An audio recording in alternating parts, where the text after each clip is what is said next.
Okay guys, so as you saw, I was working on some spooky projects this morning. So I've been kind of put into a little bit of a new routine, and I've been taking some extra time to work on some spooky projects and collaborating with some spooky friends as well, and it's been really great.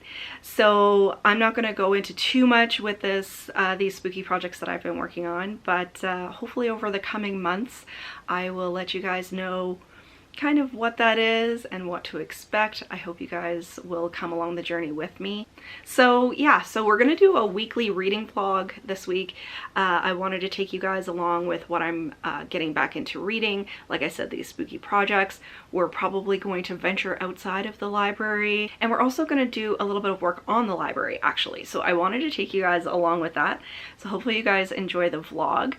But for right now, I do have some books that I wanted to share with you. So these are some books that I picked up at a used bookstore a couple of weeks ago, and I got some in the mail that I ordered on eBay. So I wanted to share this with you guys quickly because, like you guys know, I was supposed to be on a book buying ban this year, but purchasing vintage collectors books that, you know, are out of print and stuff like that for my permanent collection is what's been helping get me through some really difficult times. So I want to share these with you guys, so just give me one sec.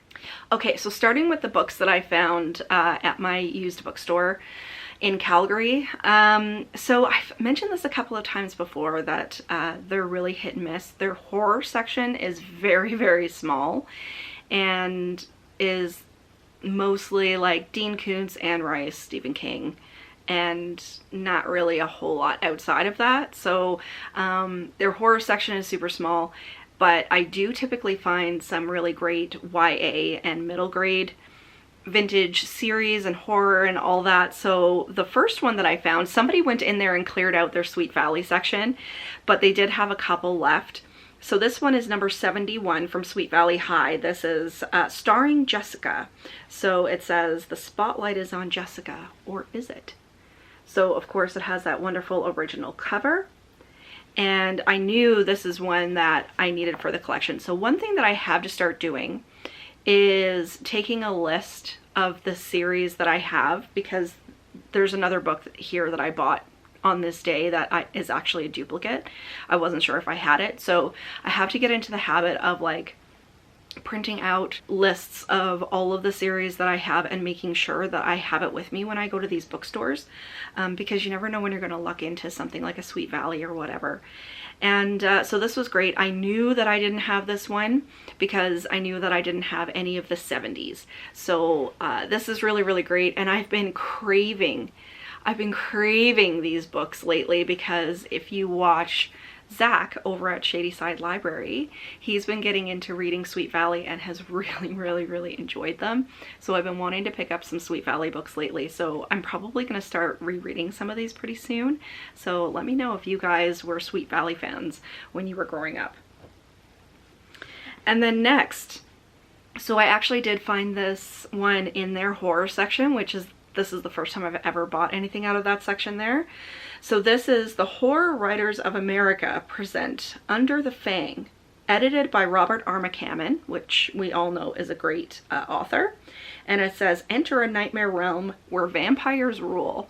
So this is a short story collection, basically, of all different authors, and all of the stories have to do with vampires. And this is in great condition. Let's just see when it's from. So this is August 1991. So this is fantastic condition. I think this was probably on somebody's shelf for a really long time. And this is a pocketbook, and it's one that I haven't heard of. So really super excited to have this one. The text is not too bad. We all know that with these vintage paperbacks, sometimes the text can be really super small. And that's super annoying, because if I have the vintage copy and I can't get it on ebook where I can blow up the text, then I really struggle with it. So really happy with this one. And then the next one that I found at the used bookstore, this is the first time that I found one of these out in the wild here in my area. I live in a very conservative city, and it makes it not great for finding horror books, let me just tell you. So this is a point thriller. So this is called Barcode Tattoo by Susan Wine or Wynn. And this is, like I said, this is one of the point books, and it's a point thriller, like it says there on the front. This is from, actually, it's not that old. It's from September of 2004, but I definitely wanted to get it to put it with my point books. And this is the first point thriller that I have. And it says on the back, the barcode tattoo. Everybody's getting it. It will make your life easier, they say. It will hook you in.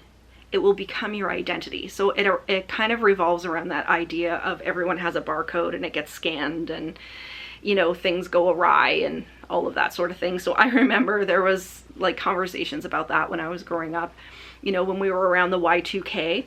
So I thought this was pretty cool. It was only $4.50, and so yeah, really excited. It was kind of hidden amongst these books that were a lot bigger, so I was thrilled that I found it, and the only reason why I saw it was because it said point thriller, so that I almost missed it, but really glad I caught it and I grabbed it and picked it up. So I think we're probably going to be going to the used bookstore, not in this vlog, but coming up here, because I like to go down every couple of weeks. It's quite a long drive, but I do like going down every couple of weeks and just seeing the new stuff that they have come in. And the next lot of books that I found were on Etsy. So I believe I said it was eBay earlier. It's not, it's Etsy. And got these at a pretty good price. So first up, you guys know that I've been collecting these. This is the Scary Stories for Sleepovers. And this is the More Super Scary Stories for Sleepovers. And this has a kind of like a, what would I call him? I don't know, werewolf dude on the front. And I didn't have this one for the collection. It was pretty cheap. And so I'm starting to get quite the stack of these, which I'm really thrilled about, because they're not super easy to find. And I was watching Cameron Chaney's Patreon video the other day, and apparently there's like a guide that you can get to these. So I want to keep my eye open for that as well, because that would be fantastic to go with all of these. I believe I have like 9 or 10 of them now. So I need to see how many are actually in the series and which ones I still need. But again, super happy to find this at a good price. And then this one, I love the cover on this book, and it's in fantastic condition. So this is the Usborne Spine Chillers Letters from the Grave. And you can see it has this wonderful silver lettering. It's foiled, and it's in great condition. There's no spine creases or anything, and it's very similar. It's very similar to Christopher Pike's Tales of Terror. We have these skeleton hands coming out here and grasping onto paper, so very similar. And so this one has some gravestones in the back that you can see there, and the skeleton hand coming up. So this is a fantastic cover, and this is by Felicity Everett. And I've heard of this series, don't have any of them yet. This is the first time I've seen one relatively close to where I am, and it's from 1996. So this is in fantastic condition as well.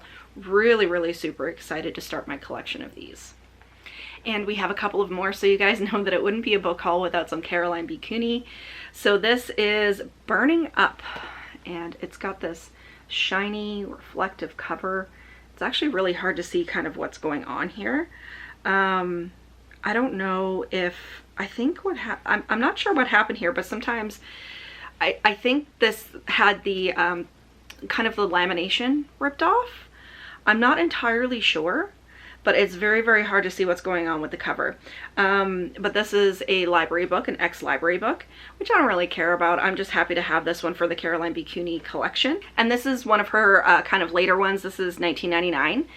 So really happy to have this one. It's not part of like the Point or the Scholastic Thrillers or anything like that. It's kind of a standalone on its own. So still really super happy to have that one. And then 2 more. So this is the first time I've seen this one. This is Babysitter's Nightmare, a new thriller by Kate Daniel.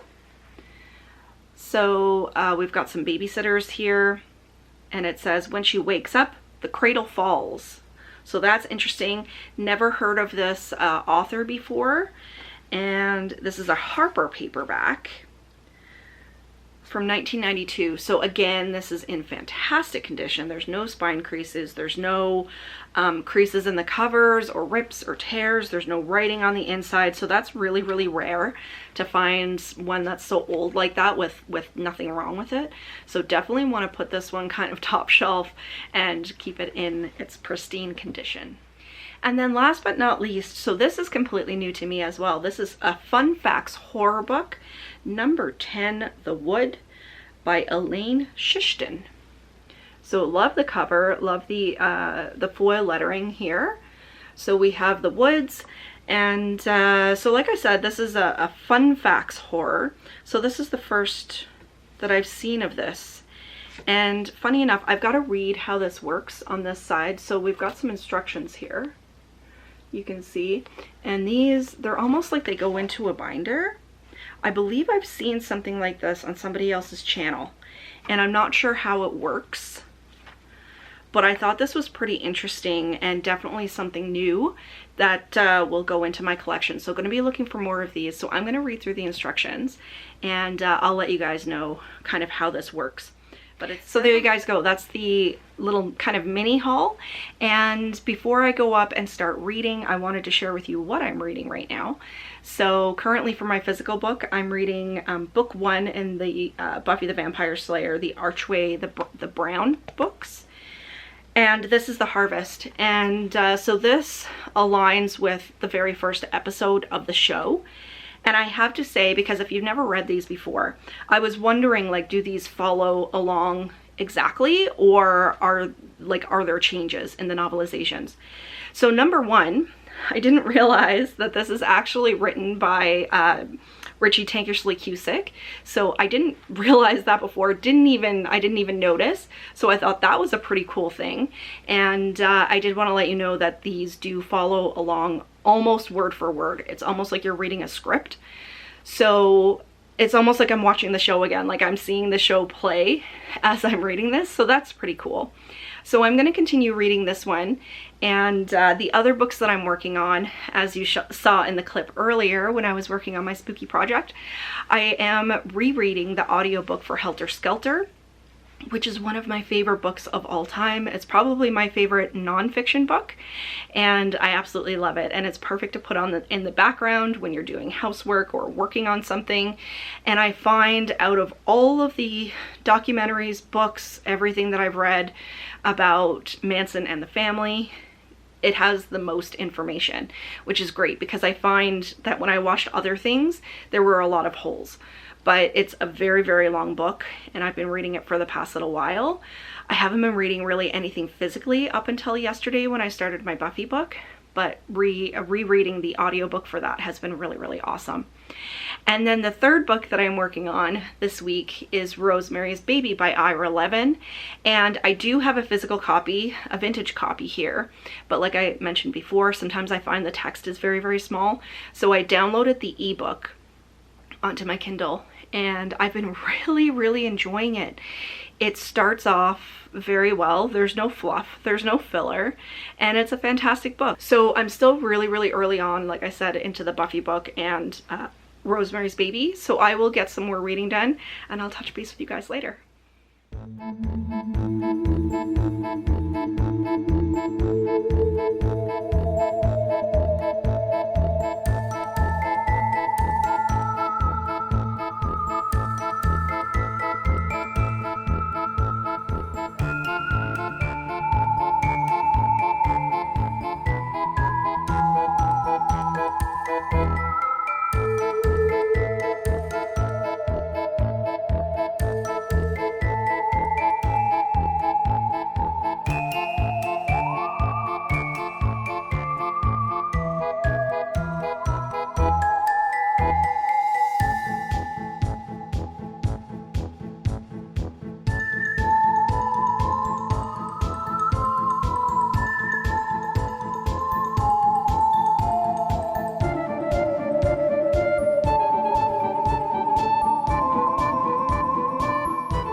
Hey guys, so a little reading update. I did finish The Harvest, the Buffy the Vampire Slayer Out of the Brown series, #1.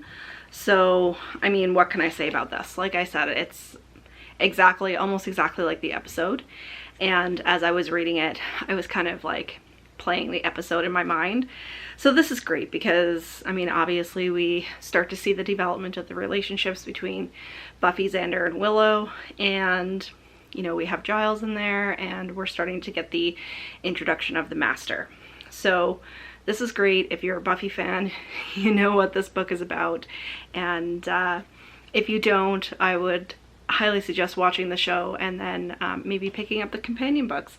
So I'm not sure if I'm gonna continue on with Buffy or if I'm gonna switch to something else, because, you know, if they do follow along exactly like the episodes, then I'm probably, you know, just gonna pick up something else that I haven't read before.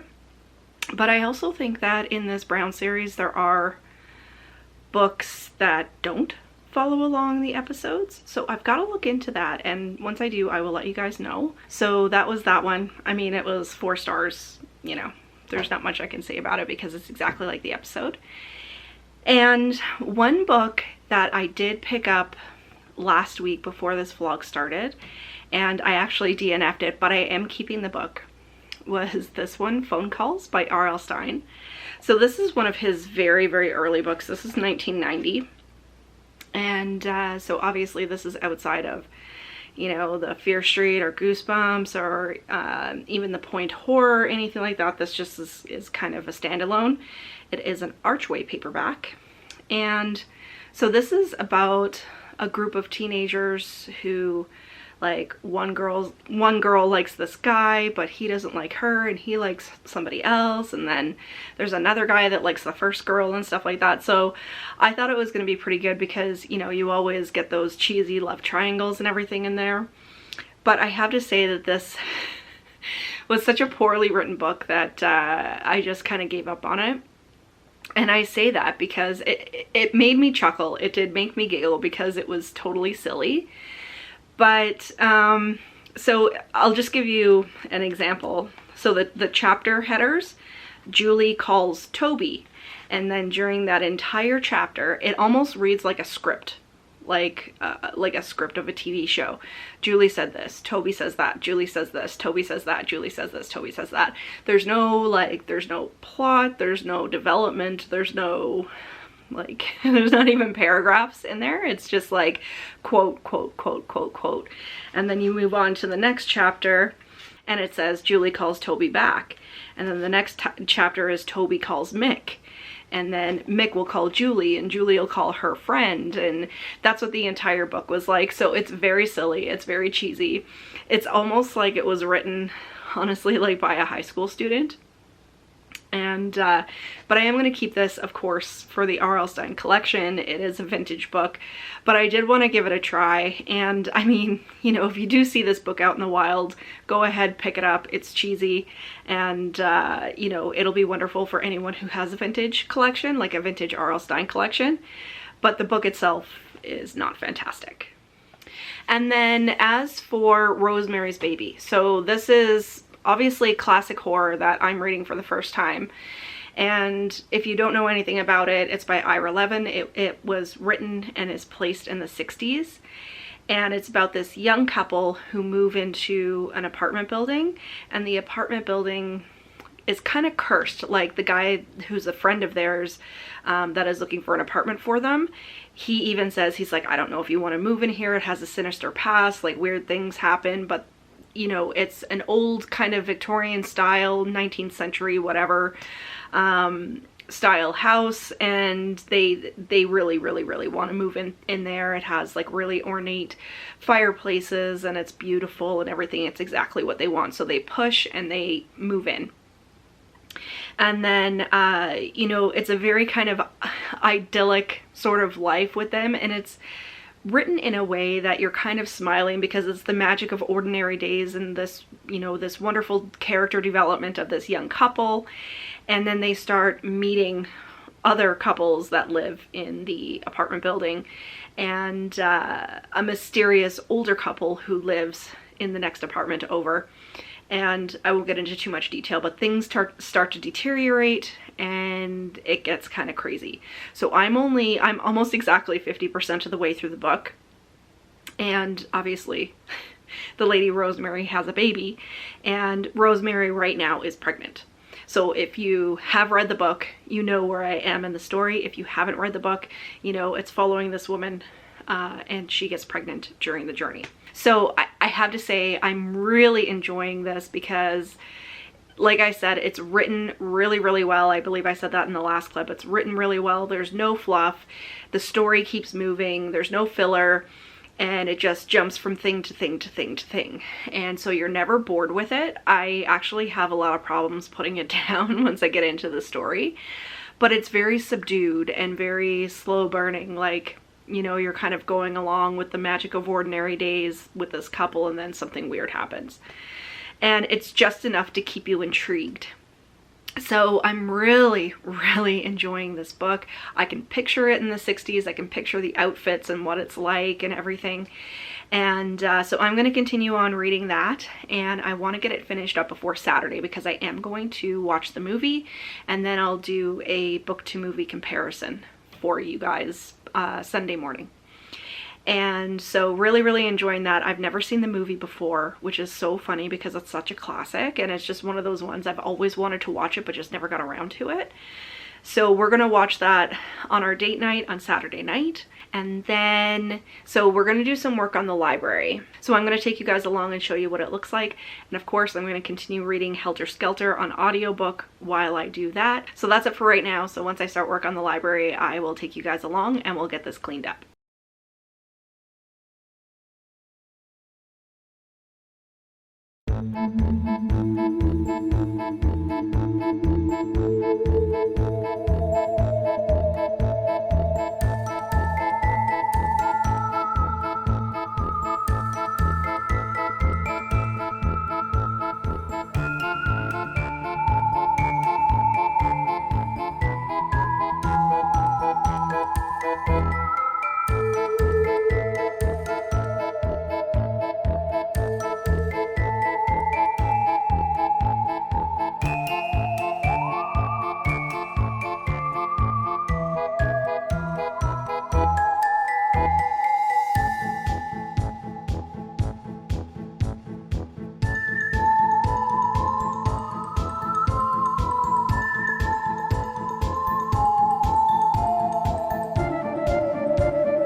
Hey guys, so it's Sunday morning, and first of all, I've got to say that the library looks beautiful, and so happy that I freed up a ton of shelf space and have the books wonderfully displayed and organized.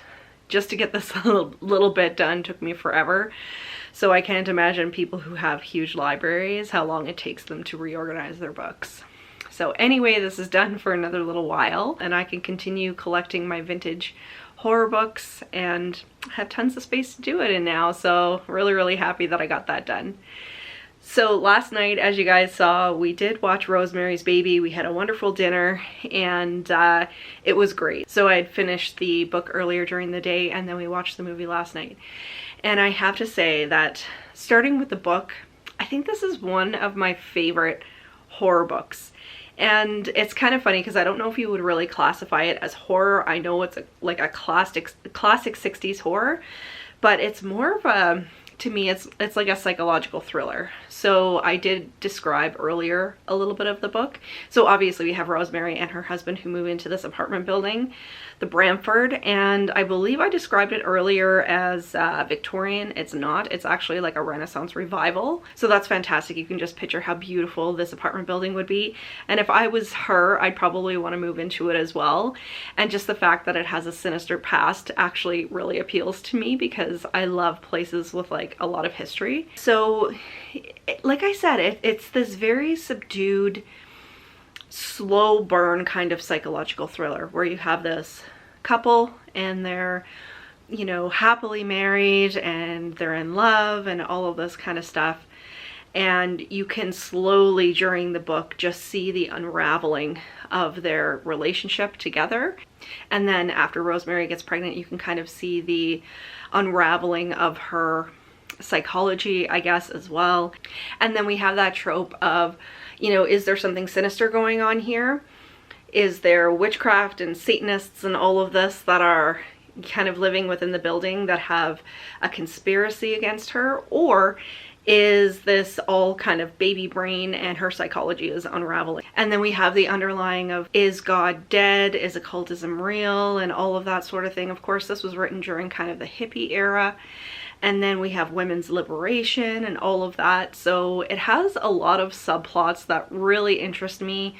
And so I think that's why I loved this book so much.